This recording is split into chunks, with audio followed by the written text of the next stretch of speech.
For centuries, we've speculated about what happens after we take our last breath. But what if the most comforting and terrifying ideas about the afterlife are just elaborate myths waiting to be debunked? The age-old question of what lies beyond life has haunted humanity since the beginning. From ancient cave paintings to complex religious systems, we've relentlessly sought to unravel this ultimate mystery. Why? Perhaps it's an innate fear of oblivion, a deep grief for the departed, or simply an insatiable curiosity about the unknown. This fundamental need has spawned countless stories, prophecies, and beliefs throughout the millennia, what we now call myths. These myths aren't just old wives' tales. They're powerful narratives that shape our understanding of existence, morality, and meaning. They offer solace in the face of loss, provide a framework for ethical behavior, and promise continuity beyond our physical form. For many, the very bedrock of hope. Yet for the skeptic, these deeply ingrained narratives present a fascinating challenge. Are they divine truths passed down through generations, or ingenious constructs of the human mind designed to cope with the unbearable thought of absolute finality? This universal search for meaning, this tug-of-war between faith and doubt, sets the stage for our own investigation. We begin not with denial, but with questions. Why are these stories so important, and why are we so desperate to believe them? I confess, like many, I once took what I was told about the afterlife at face value. After all, it's so convenient to have a ready-made map for the unknown, a promise of justice or continuation. But at some point, a cozy veil of myths began to thin. It wasn't a sudden epiphany or an act of rebellion. Rather, a slow, almost imperceptible process as questions began to outweigh the ready answers. My journey as a skeptic began not with a desire to shatter anyone's beliefs, but with an inner need to understand. I started asking the questions that no one seemed to dare ask aloud. Where did these stories come from? Why do they differ so much across cultures? And most importantly, is there any evidence besides faith? This wasn't about being contrary for the sake of it, but about finding solid ground. This path took courage. The courage to look at the world without familiar mental crutches. The courage to admit that I don't know is an honest answer, not a weakness. It's a move from passive acceptance to active inquiry, from the comfort of dogma to the exhilarating, yet sometimes frightening, space of the unknown. For me, skepticism became not cynicism, but a tool, a sharp blade, capable of cutting through layers of age-old misconceptions to get to the core of truth. It's this thirst for clarity, this inner call to rational understanding that prompted me to begin this investigation, step by step, dissecting the most entrenched myths about what awaits us after the end.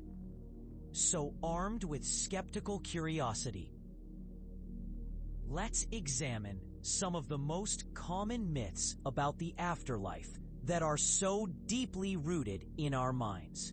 My goal isn't to offend anyone's beliefs, but to analyze what they're based on, and to ask those uncomfortable questions that often go unanswered.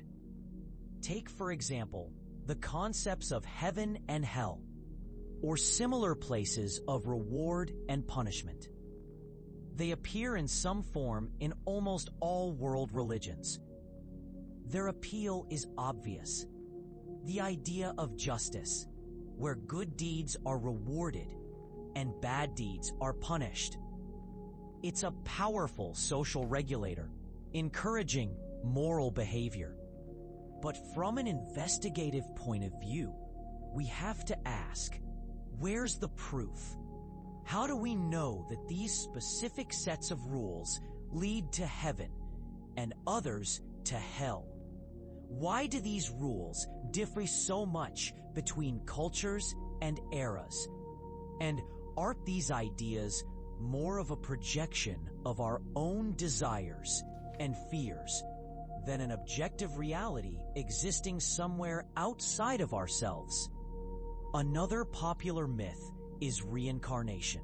The idea that our soul is reborn in a new body offers comfort in infinity and the opportunity to correct mistakes. It explains the unfairness of birth and destiny. But again, how can we prove it? All memories of past lives are generally anecdotal and cannot be confirmed or refuted by scientific methods. Often, they arise in the context of suggestion or cultural expectation. A skeptic sees this more as a metaphor for the cycle of life and death than a literal physical process. Each of these myths, on closer inspection, fulfills an important psychological function. It helps us cope with the fear of death, gives a sense of control over the unknown, and provides moral guidelines. But acknowledging their function doesn't make them facts. They're deeply personal, culturally conditioned constructs, which, while comforting, don't stand up to rigorous empirical analysis. And that doesn't make them bad. It makes them myths in the truest sense. Powerful, meaningful stories, but not necessarily literal truths about the afterlife. So what happens when the dust settles and the myths about the afterlife, which once seemed so solid, begin to crumble under the scrutiny of a skeptic? For some, this may seem like a frightening liberation, the loss of a comforting illusion. But let me tell you, it actually opens up a whole new, much brighter and more meaningful perspective. When we stop relying on promises of external rewards or punishments after death, the focus of our attention inevitably shifts. It comes back to where it belongs, to this life, to the only life we have irrefutable evidence of. This isn't a call to hedonism or indifference. It's, on the contrary, a powerful impetus to value every moment, every interaction, and every decision we make here and now. Freedom from myths means that our motivation for good deeds, for love, for creativity is no longer dictated by fear of hell or the desire to earn heaven. It becomes pure, emanating from within. We strive for the best, not for posthumous bonuses, but because it makes our present life and the lives of those around us richer, deeper, more humane. It allows us to build our own ethics based on compassion, reason, and the pursuit of human flourishing, rather than ancient dogmas. This new perspective invites us to fully immerse ourselves in the experience of being, to accept its finiteness not as a tragedy, but as a valuable constraint that makes every moment precious. It's an understanding that immortality, if it exists, manifests not in the literal continuation of individual consciousness, but in the legacy we leave, in the impact we have on others, in the ideas we sow, and in the love we give. In this sense, life after myths isn't emptiness, but fullness, filled with reality and genuine meaning. So, we've come a long way from the age-old question to the debunking of some of the most enduring myths about the afterlife. Perhaps for some, This path seems devoid of familiar landmarks, but it's in this unknown, in the absence of ready-made answers, that incredible potential for inspiration lies. Skepticism, as an investigative tool, isn't intended to deprive us of hope or meaning. On the contrary, it clears the ground of layers of dogma so that we can build something more solid and authentic. Understanding that we don't know what awaits us after, and perhaps we'll never know with absolute certainty, shouldn't be a source of anxiety. It can become the greatest catalyst for meaningful living now.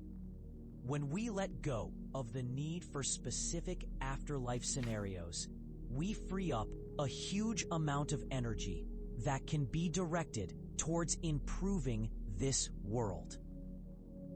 To relationships with loved ones, to creativity, to scientific discoveries, to helping those in need. Each of our actions, each choice takes on a special value because we're aware of its finiteness and its real, tangible impact. This is a call not to disbelief, but to a deeper, more conscious faith.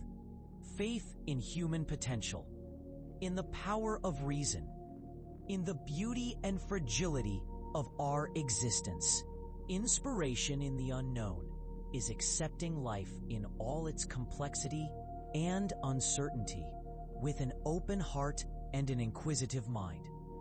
It's the realization that the only immortality we're given is the mark we leave in the hearts of others and in the history of humanity.